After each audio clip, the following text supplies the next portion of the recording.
Jim Morrison, the lead singer for The Doors, a rock music group, is dead. He was 27. Jim Morrison, vocalista da banda dos anos 60, The Doors, foi um dos ícones mais influentes e enigmáticos da história do rock. We have taken out 2 warrants for Jim Morrison. Seu comportamento regado a álcool e drogas, dentro e fora dos palcos, definiram sua reputação de rebelde e agitador. Às vezes ele era um anjo, às vezes um demônio. His personal manager said he died in Paris, probably of heart failure, last Saturday. Mas a causa oficial de sua morte em Paris, em 3 de julho de 1971, continua um mistério. Eu não acredito na versão de conto de fadas da morte do Jim Morrison. Para mim, é totalmente implausível. 45 anos depois, a polêmica em torno de sua morte ainda gera rumores e teorias da conspiração. A morte do Jim Morrison está envolta em mistério. Mas com as evidências que eu juntei, além da minha própria experiência na área da medicina forense, eu acho que posso finalmente explicar como ele morreu. Autópsia de famosos. Jim Morrison. O Dr. Michael Hunter é um médico legista mundialmente famoso. Ele realizou mais de 4.000 autópsias com o objetivo de entender a causa da morte. Hoje ele é o principal médico legista de uma das maiores cidades dos Estados Unidos. Esse é o relatório médico que foi registrado pelo Dr. Max Vassil. Ele foi um médico que compareceu ao local da morte e ele determinou que a causa da morte do Jim Morrison foi ataque cardíaco, causas naturais. O relatório que eu tenho é baseado unicamente na avaliação do corpo do Jim Morrison no local. Não foi realizada nenhuma autópsia, nenhum exame toxicológico e nenhuma avaliação do histórico médico do cantor. Isso é incrivelmente incompleto. Com relatos de testemunhos oculares, registros policiais e evidências médicas, eu vou determinar o que aconteceu nas últimas horas da vida do Jim e encontrar uma causa-mortes adequada para esse ícone do rock. 8 da noite, 1º de julho de 1971. Paris, 2 dias antes da morte de Jim Morrison. Jim Morrison mora em Paris há mais de 3 meses. Ele seguiu sua namorada americana de longa data, Pamela Curson, à capital francesa, para se reinventar como poeta e diretor cinematográfico.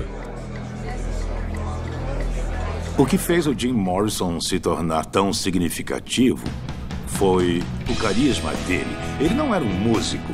Ele não estava lá para te impressionar com o talento musical dele.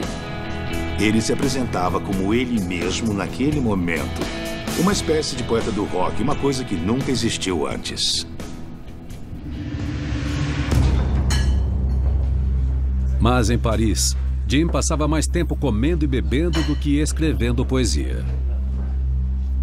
Observando fotografias do Jim Morrison tiradas 4 semanas antes da morte, dá pra ver como ele tinha envelhecido, como ele tinha ganhado bastante peso. E essas coisas podem enfraquecer o coração. Paris foi uma chance para que Jim fugisse da bajulação e atenção do cenário do rock americano. Mas no bistrô com Pamela, ele se incomoda com 2 fãs e pede para mudar de mesa. Pamela se recusa. Para, Jim! E quando a briga se intensifica, Jim deixa o local. Jim! O comportamento volátil de Jim se tornou muito evidente desde cedo. Jim!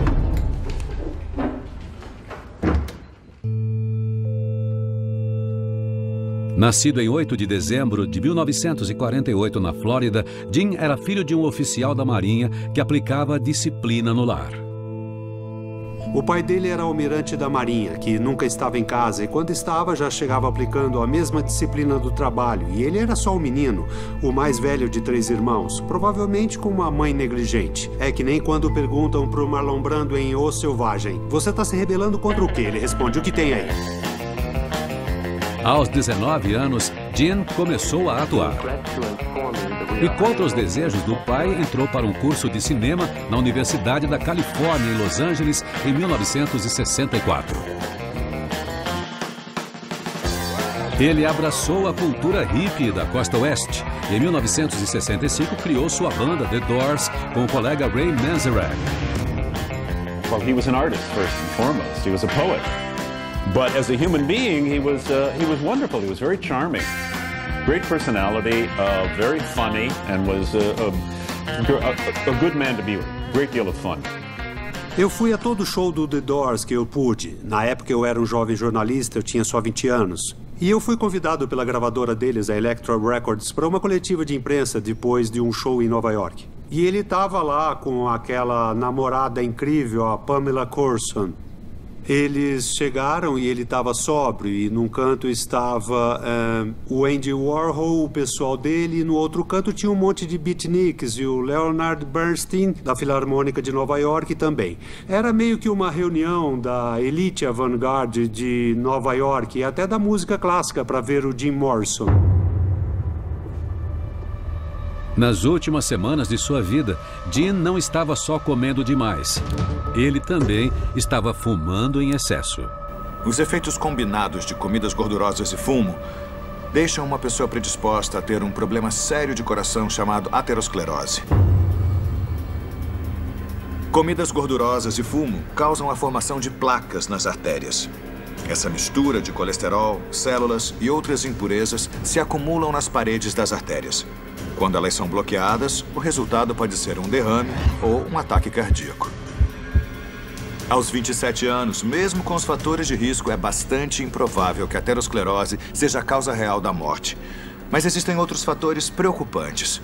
Se você olhar o relatório médico, vai ver que havia abuso de álcool. 1º de março de 1969, Miami. Um ano antes de Gene ir a Paris.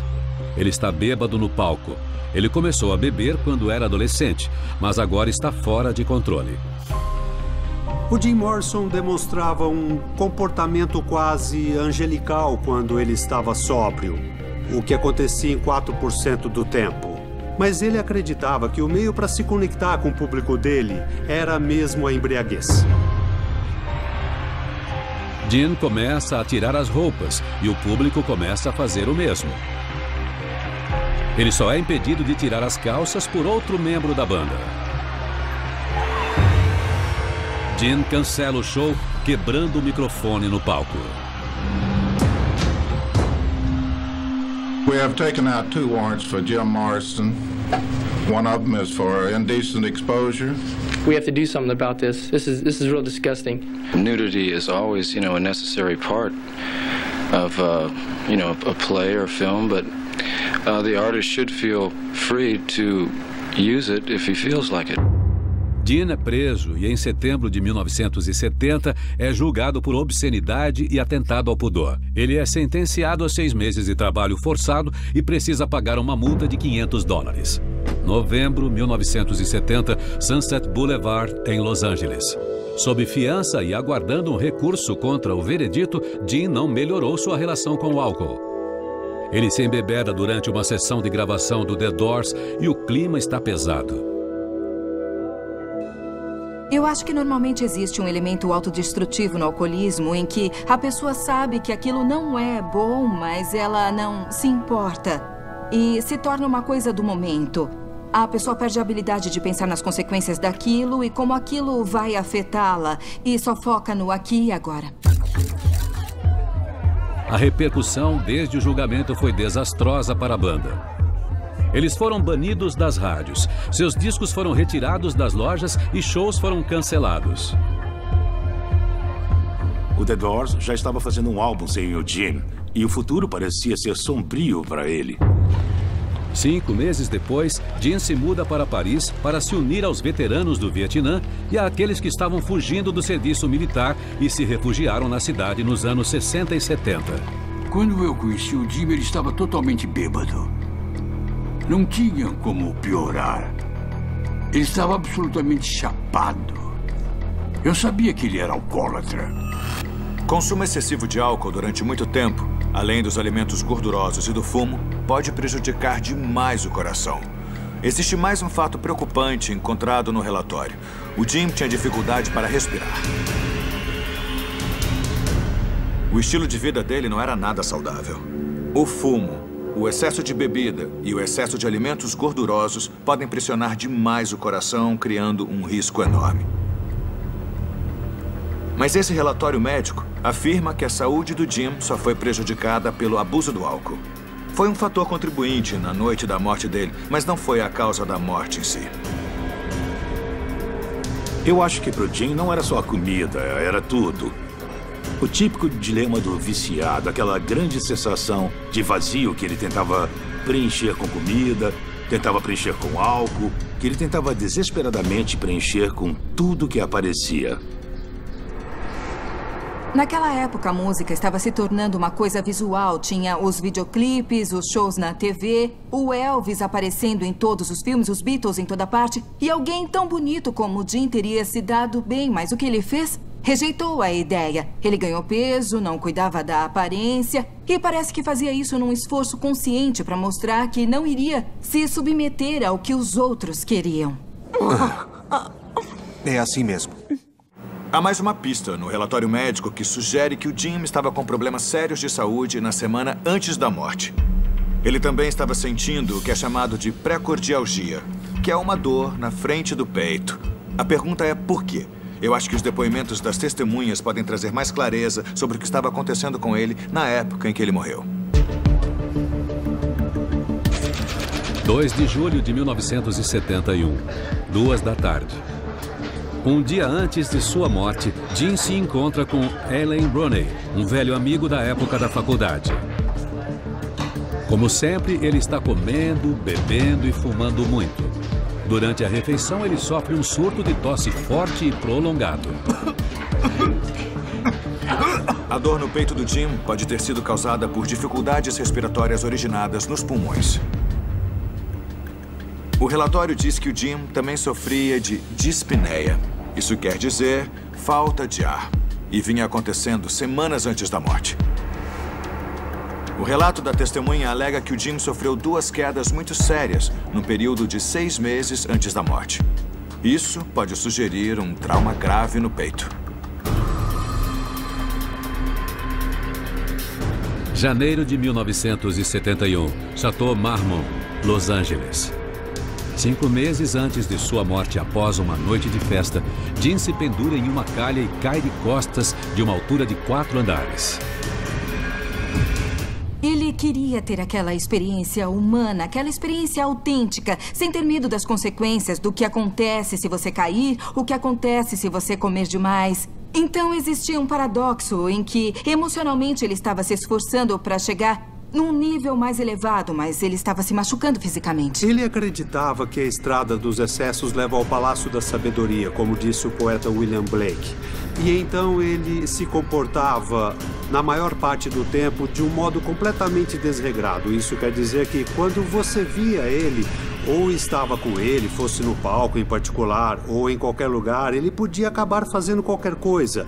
Ele podia te bater, podia ler poesia para você, ele podia começar a gritar e sair correndo pela rua, pulando nos carros. Ele tinha uma personalidade que estava fora de controle.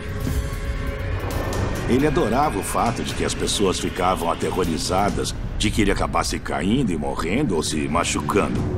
Eu acho que o Jim Morrison tinha uma ideia incrivelmente imatura e louca de que ele era imortal. 3 meses depois, durante outro incidente envolvendo álcool em um famoso hotel de Paris, Jim cai novamente. Ele não conseguia dormir, então ele saiu para a sacada, acabou pulando do parapeito e caindo de costas em cima de um carro. Então levaram ele para o hospital americano em Neuilly, em Paris, para tirar radiografias. Eu procuraria uma lesão traumática que pudesse explicar a dor no peito e a falta de ar. Uma contusão ou ferimento no pulmão diretamente sob a área de impacto. Mais tarde, Pamela Courson relatou que a radiografia mostrava que Jim estava bem. Quando alguém sofre uma contusão, ela pode aparecer como uma sombra no raio-x, mas nem sempre. Até julho, uma contusão poderia explicar todos os sintomas do Jim. Mas eu acho que não dá para ver uma contusão como a responsável, o motivo principal da morte. Eu acho que essas quedas, essas loucuras, essas acrobacias e essas atitudes imprudentes e perigosas faziam parte desse personagem doido que ele criou para quebrar as barreiras do comportamento padrão e fazer loucuras para poder se inspirar. A dor no peito e a falta de ar que o Jim estava sentindo também podem ser explicadas por algo muito comum entre os alcoólatras, que é a pneumonia. Durante o sono consequente da embriaguez, fluidos podem acabar entrando nos pulmões, causando uma infecção no tecido do órgão. Isso afeta a respiração e reduz o nível de oxigênio no sangue, criando uma pressão sobre o coração.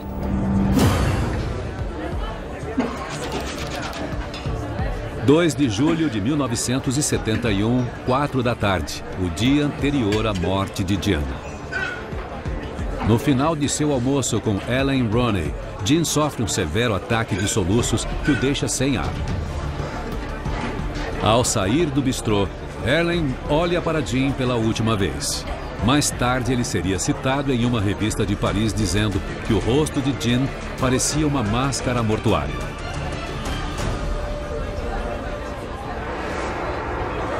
Uma pneumonia séria geralmente requer internação hospitalar e antibióticos intravenosos.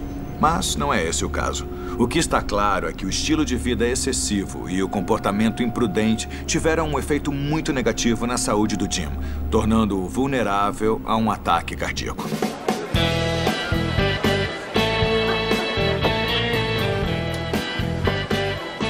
Paris, 1971. A casa noturna Rock and Roll Circus. Vamos jogar, Durante Carlos. sua vida em Paris, Jim muitas vezes passava as noites bebendo e fumando em um popular clube da Rive Gauche, famoso pelas celebridades e pelas drogas. O Rock and Roll Circus era o lugar do rock em Paris. E era a grande magia dos anos 60. Era um ambiente social cheio de estrelas, artistas, cineastas, aristocratas, mafiosos, traficantes, prostitutas. Era o tipo de ambiente que provavelmente só existia em Londres, Nova York e Paris em 1971. Após a morte de Jim, sua namorada Pamela Courson contou à polícia que remédios para a tosse haviam sido receitados a Jim, mas ele não os tomou e os sintomas pioraram. Ele começou a tossir sangue. Os sintomas do Jim incluíam dores no peito, episódios de falta de ar e ele começou a tossir sangue. Mas isso não sugere uma forma grave de pneumonia, e sim uma forma moderada, conhecida como pneumonia por micoplasma. O Jim comia, bebia e fumava, tudo em excesso. E ele era uma estrela do rock. Isso levanta outra hipótese sobre o que poderia ter causado um ataque cardíaco: as drogas.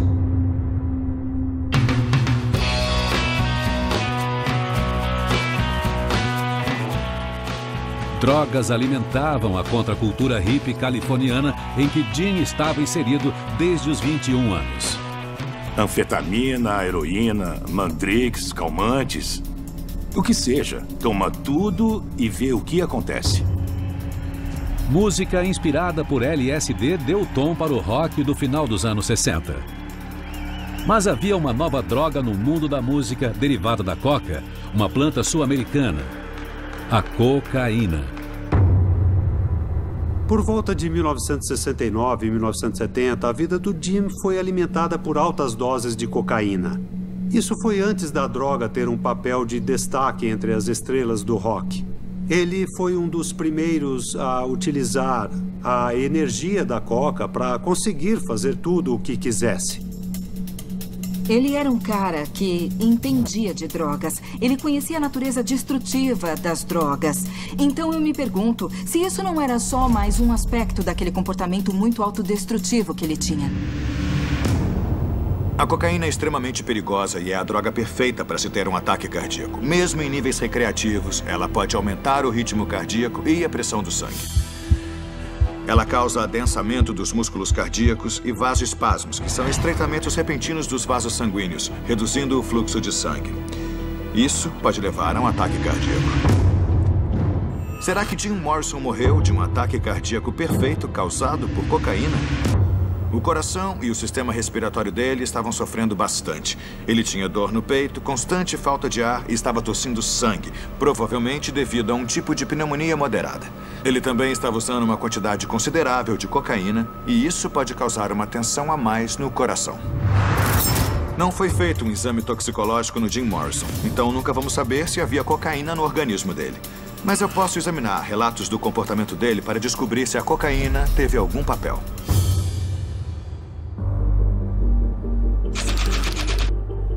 3 de julho de 1971, 1 da manhã, o dia da morte. Segundo o relato de Pamela Courson, Jim estava feliz e saudável.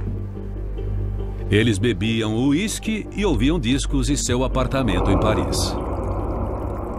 Se o Jim estivesse usando cocaína, é esperado que ele estivesse hiperativo e agitado. Ele poderia ter até alucinações e delírios.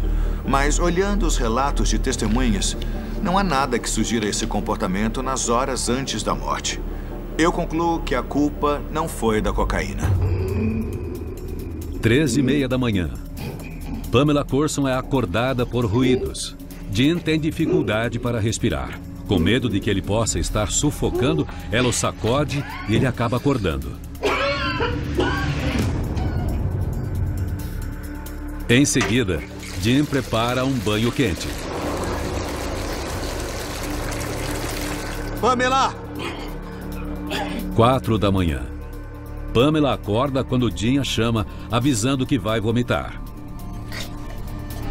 A princípio, ele vomita apenas comida, mas então começa a cuspir coágulos sanguíneos. Jim diz que se sente estranho, mas não precisa de um médico.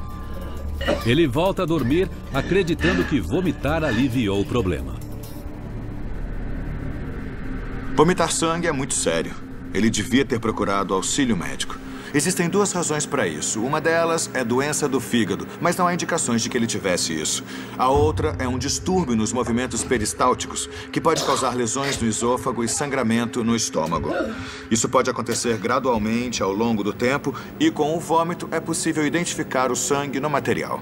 O motivo do vômito não foi questionado na época. Pode ser, sim, um sintoma do uso de algum tipo de droga, mas também é um sintoma relacionado a um ataque cardíaco precoce. 4h30 da manhã. Quando Pamela acorda e vê que Jim não voltou para a cama, ela vai ao banheiro. A cabeça de Jim está apoiada na banheira, como se ele estivesse dormindo. Jim! Pamela o sacode e tenta tirá-lo da banheira. Mas não consegue erguer seu corpo inerte para fora da água.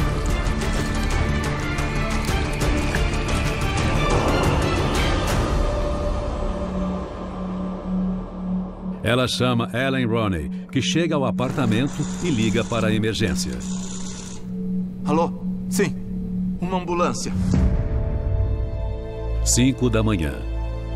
Segundo a declaração de um bombeiro, o corpo de Jim ainda estava quente. Eles o tiram da banheira e o levam para o quarto.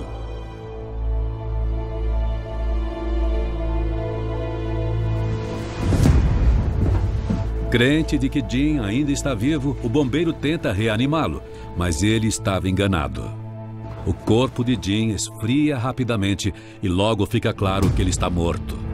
O calor do corpo vinha da água do banho. 6 da manhã. Um médico chega para confirmar que Jim está morto. Mas um policial que revistou o apartamento está desconfiado. Ele chama um médico legista mais experiente ao apartamento.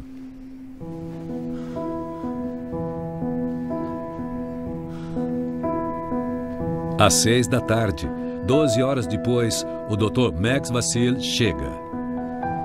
Ele realiza um breve exame externo e atesta que a morte de Jim foi causada por um ataque cardíaco.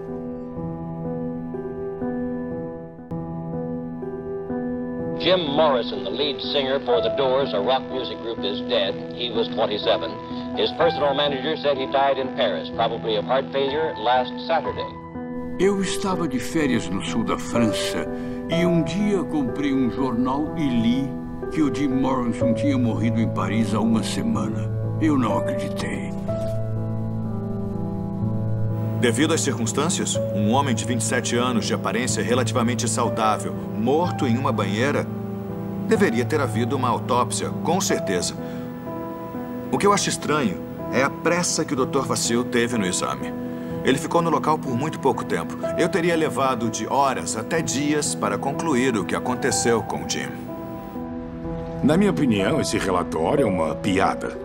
Paris estava na época de férias e as pessoas que você chamaria normalmente não estavam disponíveis. Eles eram turistas, americanos, desprezados de muitas formas, drogados, nada especial. Eles não eram maravilhosos cidadãos franceses ou personalidades parisienses importantes. O relatório do Dr. Vassil tem pouco mais do que um parágrafo. Existem notas sobre as dores no peito, sobre a falta de ar, bem como sobre o alcoolismo. Mas todas elas vieram da declaração de uma testemunha, Pamela Corson. Como investigador, você não pode depender da declaração de apenas uma testemunha. Eles deveriam ter procurado mais pessoas que interagiram com Jim antes da morte. E deveriam ter feito uma avaliação adequada da cena para entender o que poderia ter acontecido. Um relato sensacionalista publicado em 2009 ameaçou reescrever completamente a versão oficial da morte de Jim Morrison, alegando que ele não morreu na banheira e nem mesmo em seu apartamento. 2 da manhã, 3 de julho de 1971, o Rock and Roll Circus. Segundo Sam Burnett, o gerente do clube, Jim estava bebendo quando 2 conhecidos traficantes de drogas se juntaram a ele. Jim deixou o bar para ir ao banheiro. Em seguida, começaram a reclamar que tinha alguém em uma das cabines do banheiro feminino que não queria sair e não respondia. Então, Sam Burnett, gerente do clube, e alguns empregados dele quebraram a porta e encontraram o Jim lá dentro, morto. No chão, ao lado dele, havia um pacote de heroína aberto.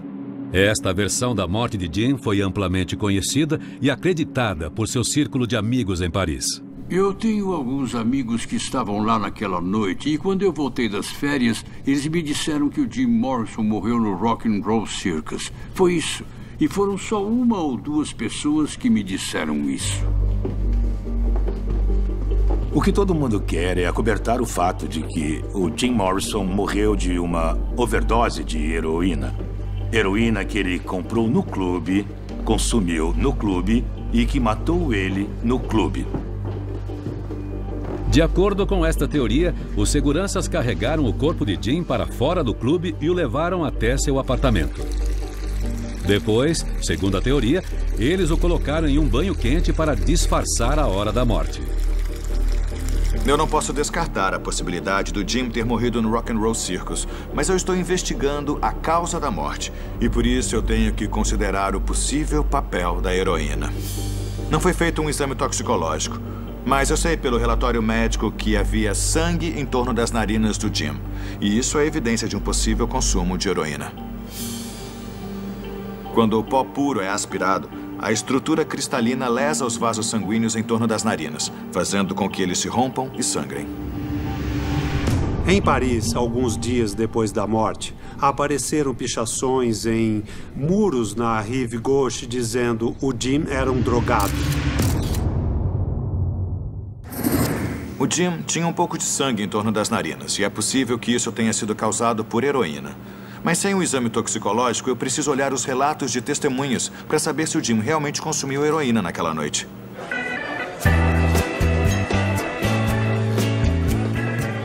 Jim costumava ser visto apoiado no bar do clube Rock and Roll Circus. Um membro da clientela rica e famosa era o aristocrata francês de 20 anos, Jean de Breteuil. Um playboy e distribuidor de heroína para celebridades. Ele era também amante de Pamela Corson, mas isso nunca quebrou o laço profundo entre ela e Jim. Existia um verdadeiro vínculo de amor entre eles, sem dúvida nenhuma. Mas eles já foram incrivelmente vingativos e maldosos um com o outro em várias ocasiões. As brigas deles eram lendárias.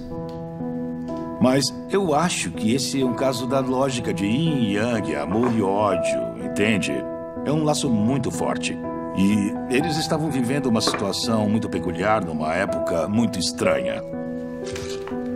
Antes de Jim ir a Paris, Pamela morou com De Bretel e usava heroína regularmente. Um hábito que ela conservou quando estava com Jim. Mas ela era muito tímida e quando nós conhecemos ela, não dava para imaginar que era viciada, sabe? Ela era muito tímida e uma pessoa absolutamente boa. E eles eram muito, muito unidos. Diferente das histórias que a gente leu depois. Mas não, eles pareciam muito, muito próximos um do outro. A Pamela usava bastante heroína e quando ela se tornou realmente viciada, o Jim inevitavelmente se tornou parte daquele ciclo de vício. E sendo o Jim que nunca dizia não para nada, começou a usar heroína. Pessoas que estão tentando se reabilitar falam em um lugar sóbrio com gente sóbria, mas o relato é que a pessoa mais próxima do Jim Morrison era alguém que também estava sofrendo por causa do vício em drogas. Então, a ideia de que ele seria capaz de receber algum suporte que o ajudasse a consumir menos drogas ou viver de uma forma menos excessiva é ilusória, porque um se alimentava da energia do outro. Em sua declaração para a polícia, Pamela não mencionou o consumo de drogas na noite da morte de Jim. Mas logo surgiu uma nova história. 7h, 3 de julho de 1971, 14 horas após a morte de Jim.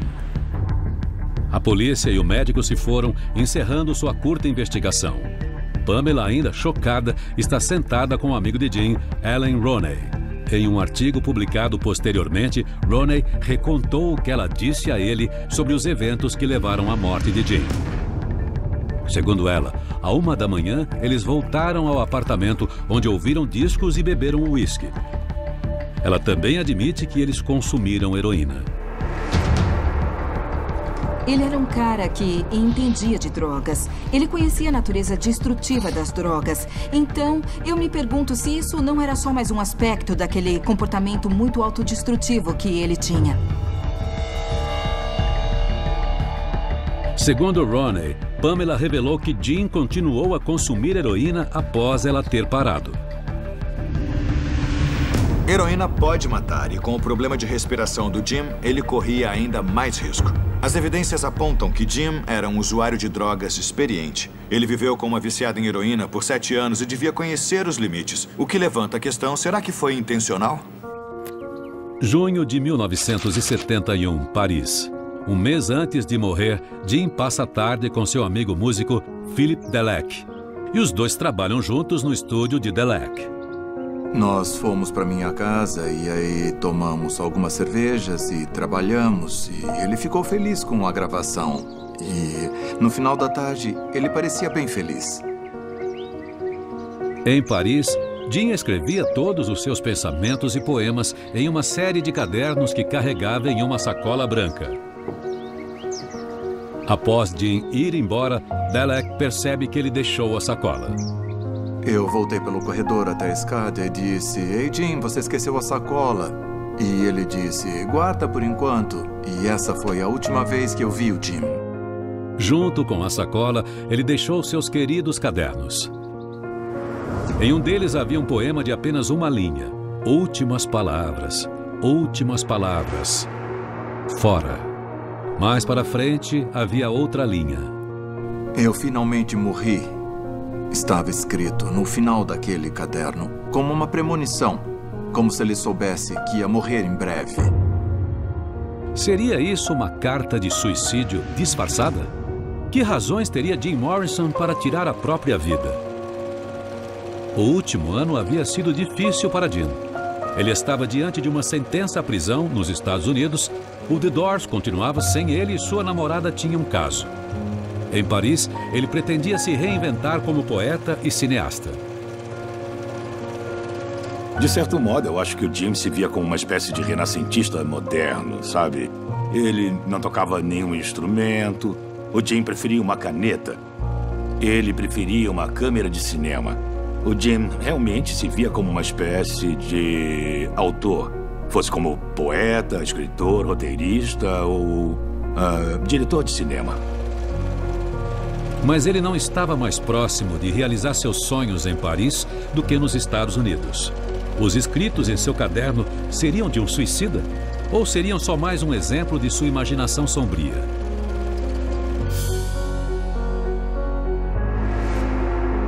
Os temas que tratam de dor e morte são predominantes nas artes há anos, enquanto a maioria das pessoas prefere não falar desse tipo de coisa. Eu acho que as almas artísticas são atraídas por elas, são atraídas pela experiência humana, pelas profundezas, e a experiência humana está em sua forma mais profunda quando a dor e o medo estão presentes.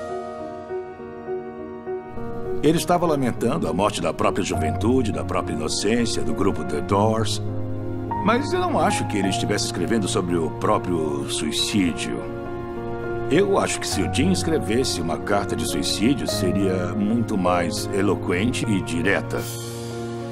A evidência empírica é de que essa não foi uma overdose de heroína intencional, então permanece o mistério. Será que a heroína teve um papel na morte dele? E se teve, por que será que ele tomou uma dose letal?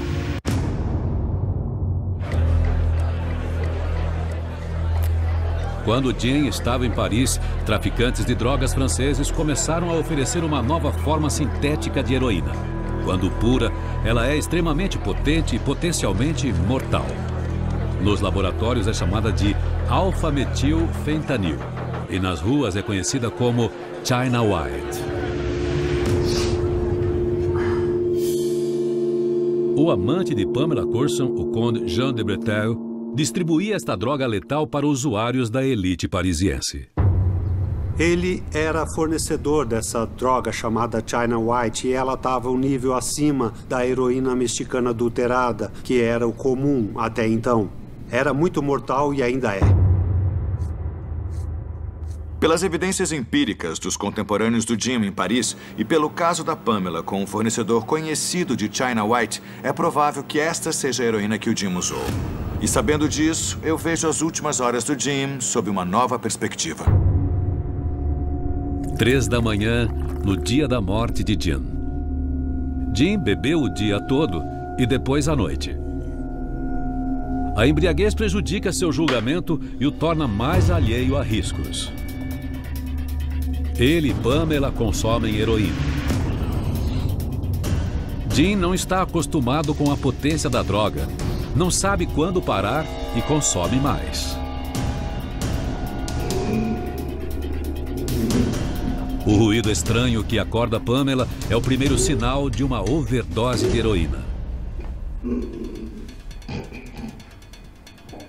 A heroína afeta o sistema respiratório, causando edemas pulmonares ou fluidos nos pulmões.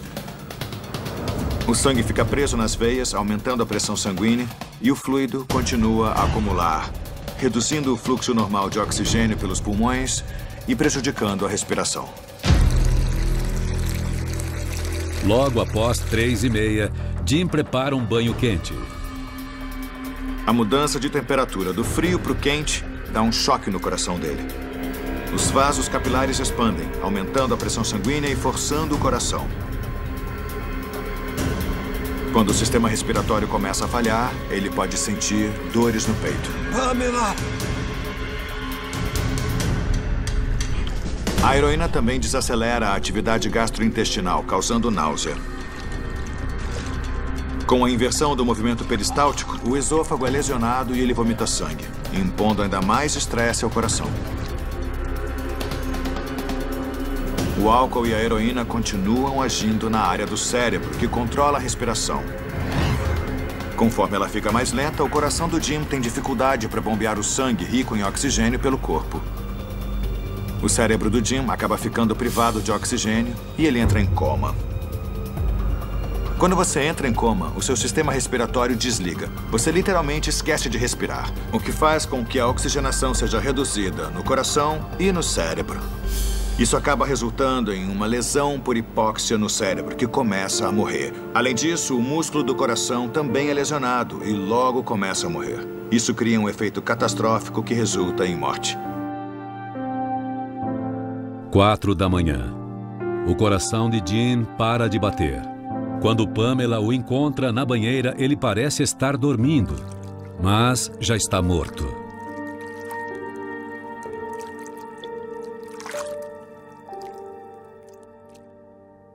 O Jim Morrison realmente acabou morrendo de ataque cardíaco, mas não de causas naturais, como sugeriu o médico francês.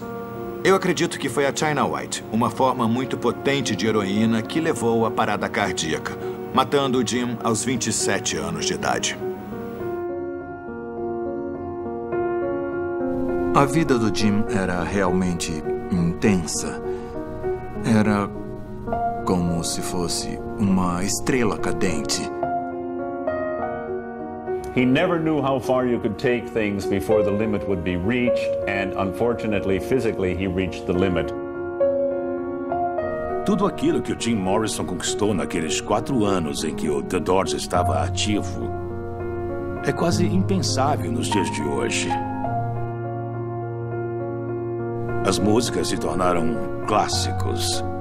É realmente a música dos imortais. Jim Morrison foi enterrado no cemitério Père Lachaise, em Paris, no dia 7 de julho de 1971.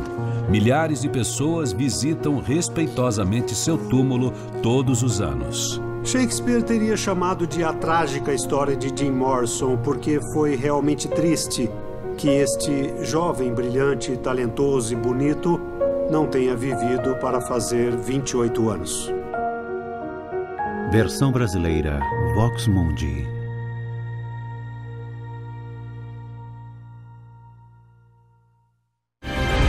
Potato.